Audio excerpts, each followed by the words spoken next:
They say you can't choose who you fall in love with. But what happens when the person who makes you feel most alive is the one person you're never supposed to love?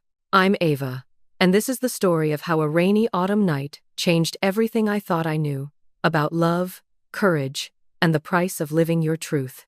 This is the story of how my stepmother became the woman who saved my life, and how together, we learned that sometimes the most forbidden love is the one worth fighting for. This is my story, and it begins with a storm. The rain pounded against the window of our Connecticut home, a relentless drumbeat that mirrored the storm raging in my heart. I stood there, 22 years old, at the edge of my world, watching everything I thought I knew about love begin to unravel. I never imagined that my stepmother would be the one to change my life, but that Friday night in late autumn, Elena did exactly that. The air smelled of wet leaves and regret. I had just come home from Yale for the weekend, my final semester looming over me like a guillotine waiting to drop. My father was away, as usual, on another business trip to some city I couldn't bother to remember. The house felt too big, too quiet, except for the rain and the faint hum of jazz drifting from the living room. Elena was there, as always, a quiet presence who had slipped into our lives 3 years ago after my mother's death. She was 38, with a warmth that could light up a room and a sadness she hid behind her hazel eyes. I didn't know then that her sadness mirrored mine. I stood in the kitchen, staring at the coffee pot like it held the answers to my unraveling life. My girlfriend Sarah had broken up with me 2 weeks ago, leaving me with a hollow ache and a million questions I couldn't answer. I'd come out to my father at 19, expecting acceptance, or at least understanding. Instead, all I got was his cold silence and Elena's quiet support. Now, alone in that house with her, I felt the weight of my loneliness like a stone pressing against my chest. Ava. Elena's voice broke through my thoughts, soft but steady. She stood in the doorway, her chestnut hair loose around her shoulders, a glass of red wine in her hand. You've been hiding in here all night. Want to talk? I shrugged. My usual defense mechanism. Talking meant admitting how lost I felt. How Sarah's departure had left me questioning everything about myself. My identity. My worth. My future. But Elena didn't push. She never did. Instead, she gestured toward the living room, where a fire crackled in the hearth. Come sit, the rain's too loud to think straight. Reluctantly, I followed her.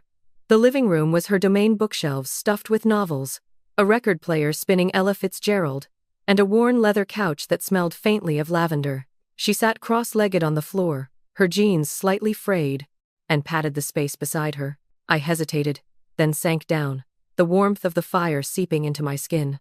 You're not yourself, she said, her voice low, like she was coaxing a secret from the universe. I know what heartbreak looks like, Ava. I've seen it in the mirror. Her words hit me harder than I expected.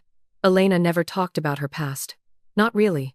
I knew she'd been married before my father, but the details were a mystery shrouded in silence.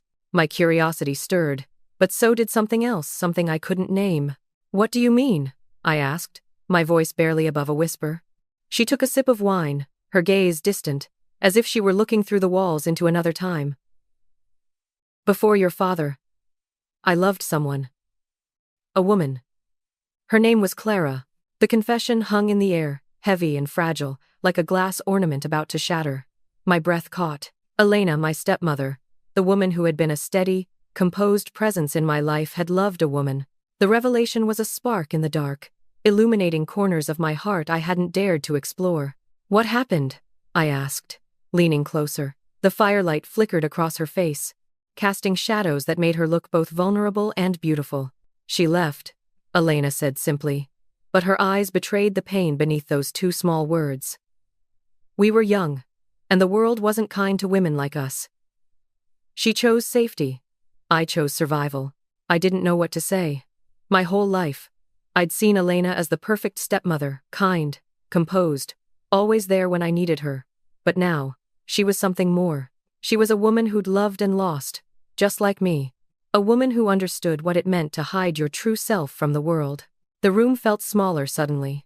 The space between us charged with something unspoken, something electric. I wanted to ask more, to understand her, to know everything about the life she'd lived before she became part of mine. But the words stuck in my throat. Instead, she reached out, her hand brushing mine. It was brief, probably accidental. But it sent a jolt through me that I felt down to my bones. "You're stronger than you think, Ava," she said, her voice soft but firm. "Heartbreak doesn't define you. It shapes you." I wanted to believe her, but the ache in my chest said otherwise. We sat in silence, the jazz filling the gaps between us, and I wondered how someone so close could feel so far away.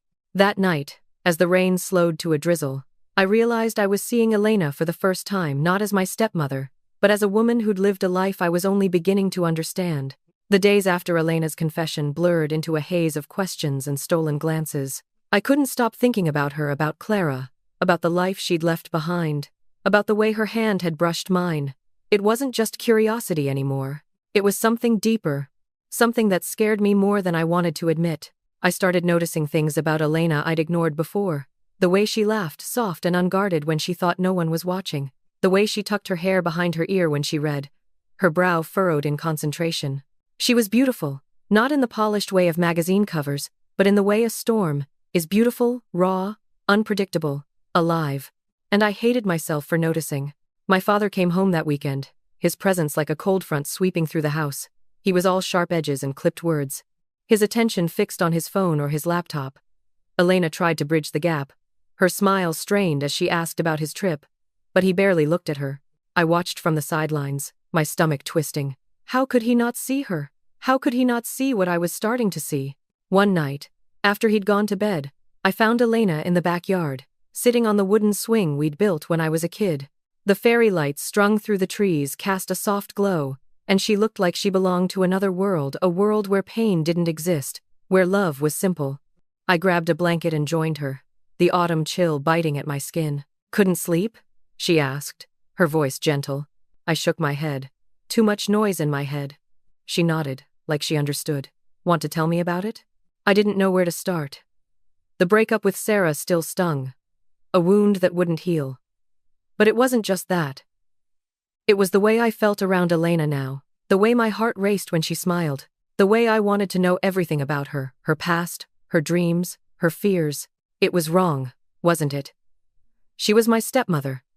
But the more I tried to push the feelings away, the stronger they grew, like trying to hold back the tide with my bare hands. Instead of confessing, I asked, "Do you ever miss Clara?" Her expression softened, but there was a flicker of pain in her eyes. "Every day," she said. "Not because I want her back, but because she was part of who I am. Loving her taught me what it means to be brave." "Brave," I echoed, my voice cracking. "I don't feel brave. I feel lost." Elena turned to me, her eyes searching mine. "You're not lost, Ava. You're finding your way. It's messy and it hurts, but it's yours." Her words were a lifeline, but they also stirred something dangerous inside me. I wanted to tell her how I felt, how her presence made my world feel less empty, but the words felt like a betrayal of her, of my father, of myself. Instead, I leaned closer, the blanket slipping from my shoulders. Our knees brushed, and neither of us moved away. The air between us crackled, heavy with unspoken truths. I could smell her perfume, lavender, and something warmer, like sandalwood. My heart pounded so loud I wondered if she could hear it. "Elena," I started, my voice trembling. But before I could say more, she stood abruptly, the swing creaking beneath her. "It's late," she said, her voice tight. "We should go inside." I watched her walk away, the fairy lights casting shadows across her back. My chest ached with everything I hadn't said, everything I wasn't sure I could ever say. That night, I lay awake, staring at the ceiling, wondering how love could feel so right and so wrong at the same time. The weeks that followed were a tightrope walk between longing and restraint. I threw myself into my studies, hoping the chaos of exams and final papers would drown out the chaos in my heart. But Elena was everywhere. Her laughter in the kitchen, her voice humming along to jazz, her quiet presence in every corner of the house. I was falling for her, and it terrified me. I tried to avoid being alone with her. I stayed late at the library, took extra shifts at the campus bookstore, made excuses to visit friends, but every time I came home, there she was, a presence I couldn't escape, didn't want to escape. One evening, I came home to find the house dark, except for a soft glow from the dining room.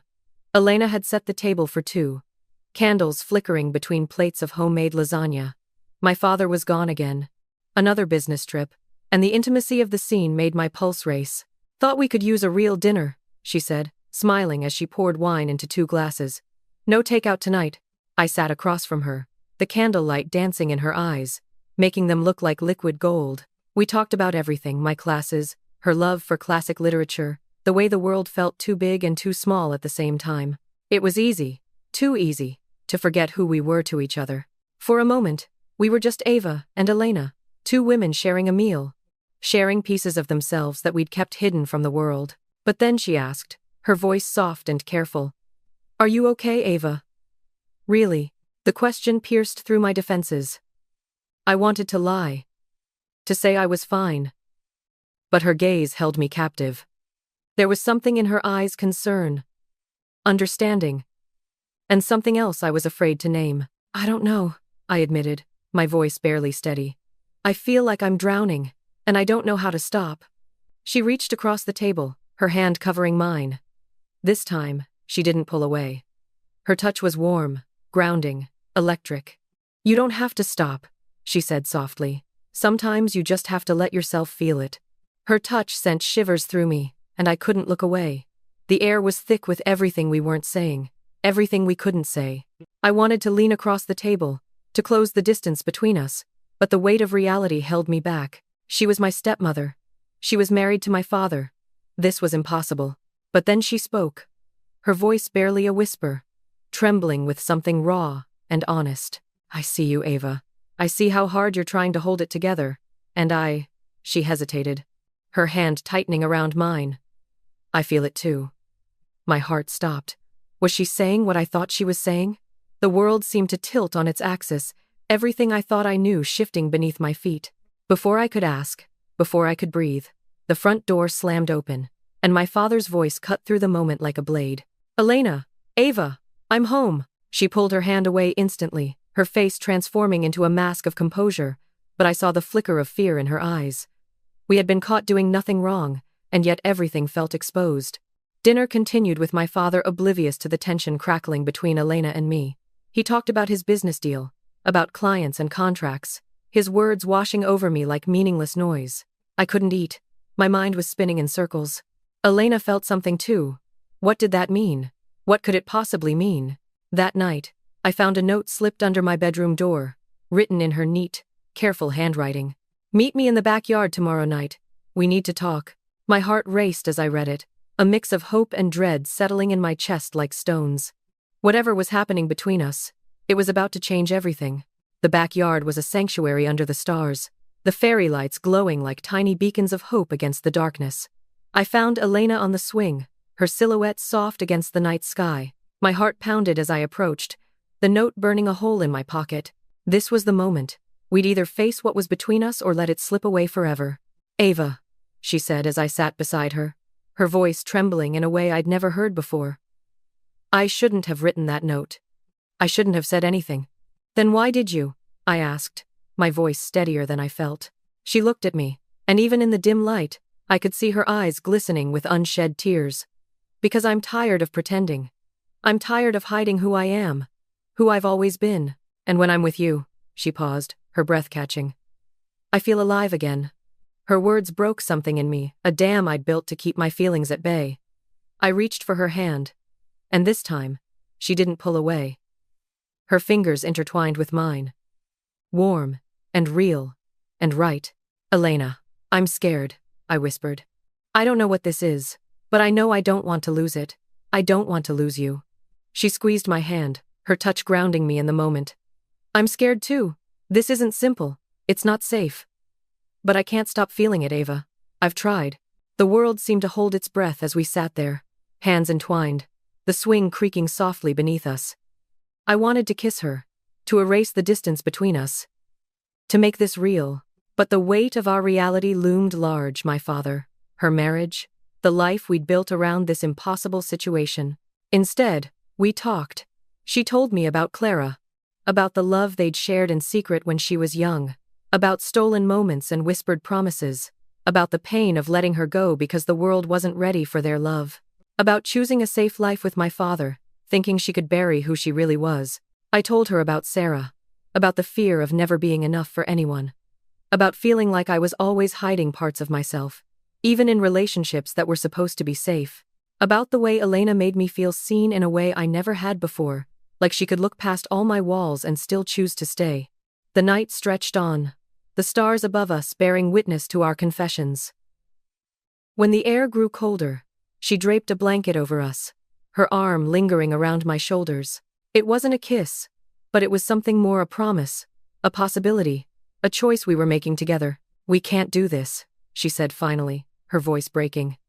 "Not now, not like this." "I know," I said, even though my heart screamed otherwise. We sat in silence, the weight of our choices pressing down on us like the sky itself. That night, as I lay in bed later, I realized that love wasn't just about desire.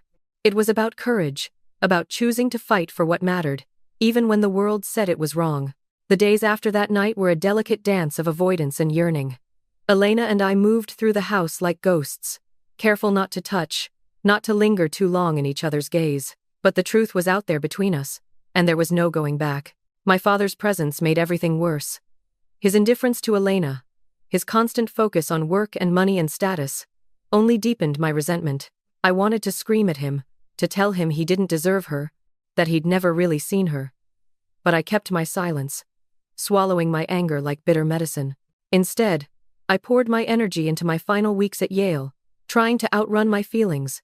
But love, I learned, doesn't let you run forever. It follows you, catches up to you, demands to be acknowledged. I was in the middle of studying for my final exams when my phone buzzed. A text from Elena. "Can you come home this weekend? I need to talk to you." My stomach twisted with anxiety and hope. I made the drive back to Connecticut in a daze, my mind racing through 1,000 possibilities, each one more terrifying than the last. When I arrived, the house was quiet. My father's car was gone, another trip, Elena told me when I found her in the kitchen. She looked different somehow. Her eyes were red, like she'd been crying, but there was also a strength in her posture I hadn't seen before. "Ava," she said, her voice urgent, cutting through the silence like a knife. "I'm leaving him." I froze, the words not quite registering. "What?" "I can't keep living a lie," she said, her eyes fierce with determination. "I've spent too long hiding who I am, pretending to be someone I'm not. I'm filing for divorce." My heart soared and sank at the same time, pulled in opposite directions. "What about us?" I asked, the question spilling out before I could stop it. She stepped closer, her hand reaching up to brush my cheek with a tenderness that made my breath catch. "I don't know what we are, Ava. I don't know what we can be, but I know I want to find out, not as your stepmother, but as me, as Elena." The words were a gift, a risk, a beginning. We didn't kiss. Not then. The moment felt too fragile, too precious to rush. But the promise of it hung between us like something sacred. "This won't be easy," I said, my voice shaking. "People will talk. My father will be furious. The world won't understand." "I know," she said, and I could see the fear in her eyes, mixed with something stronger resolve. "But I'm done living for other people's approval. I'm done being afraid." Over the next weeks, I watched Elena transform. She moved out, renting a small apartment in town. My father was furious, just as I'd predicted. He called me, demanding explanations, accusing Elena of abandoning the family.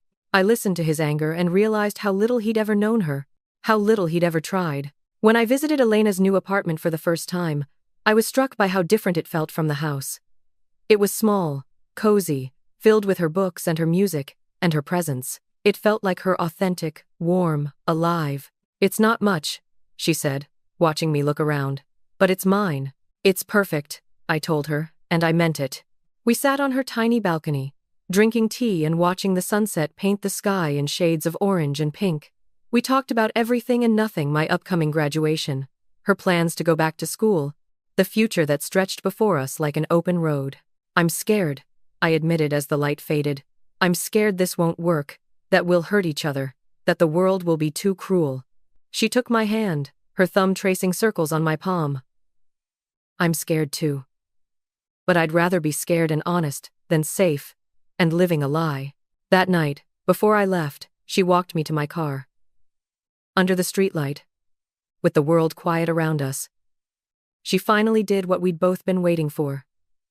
She kissed me. It was soft, tentative, like a question being asked. And when I kissed her back, it was an answer yes, yes, yes, to all of this, to the risk, and the fear, and the possibility. When we pulled apart, she was smiling, tears streaming down her face.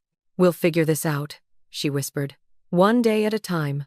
The most important night of my life wasn't the night we confessed our feelings. It was the night I watched Elena choose herself. Choose truth over comfort. Choose courage over fear. She taught me that love isn't just about passion or romance. It's about truth, about standing up for who you are, no matter the cost. It's about being brave enough to walk away from what's safe and reach for what's real. The months that followed weren't easy. My father stopped speaking to me for a while, unable to understand or accept what was happening. Some of our family friends turned their backs on both of us. There were whispers and judgment and people who thought we were wrong, broken, sinful. But there was also freedom. Elena and I took things slowly, carefully, building something real between us. We went on actual dates, coffee shops and bookstores and walks through parks where we could just be ourselves. We learned each other in ways we never could have before, without the weight of forbidden attraction hanging over us. I graduated from Yale in the spring, and Elena was there in the crowd, her smile brighter than the sun. When I walked across that stage, diploma in hand, I felt like I was finally becoming who I was always meant to be.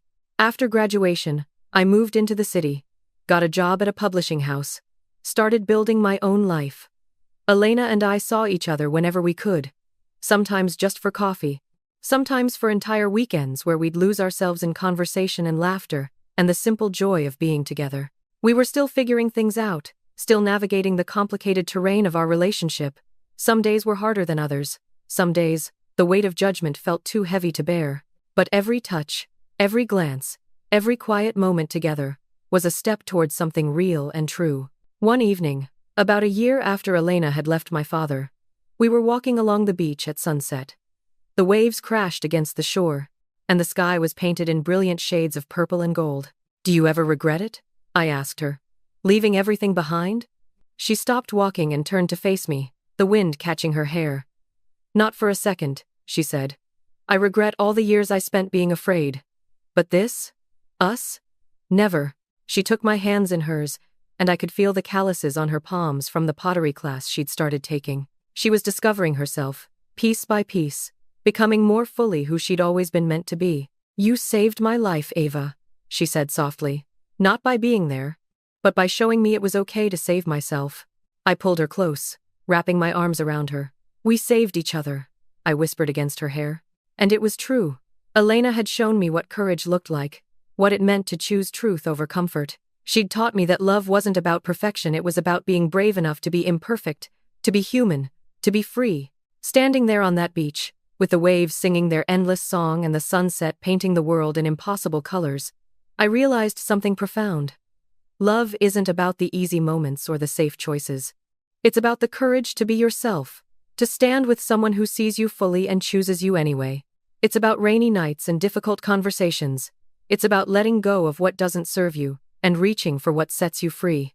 It's about two women brave enough to love in a world that wasn't always ready for them, choosing each other again and again, one day at a time. Elena and I didn't have all the answers. We didn't know exactly what the future held, but we knew we'd face it together, not as stepmother and stepdaughter, but as two women who'd found something real in the most unexpected place. As the sun finally dipped below the horizon and the stars began to emerge, Elena kissed me again, and it felt like coming home. Love, I realized, wasn't about perfection or certainty, or even acceptance from the world around us. It was about the courage to be imperfect, to be uncertain, to be free. It was about choosing truth over comfort, choosing yourself over safety, choosing love, even when it wasn't easy. And as we walked back along the beach, hand in hand, I knew that whatever challenges lay ahead, we would face them together.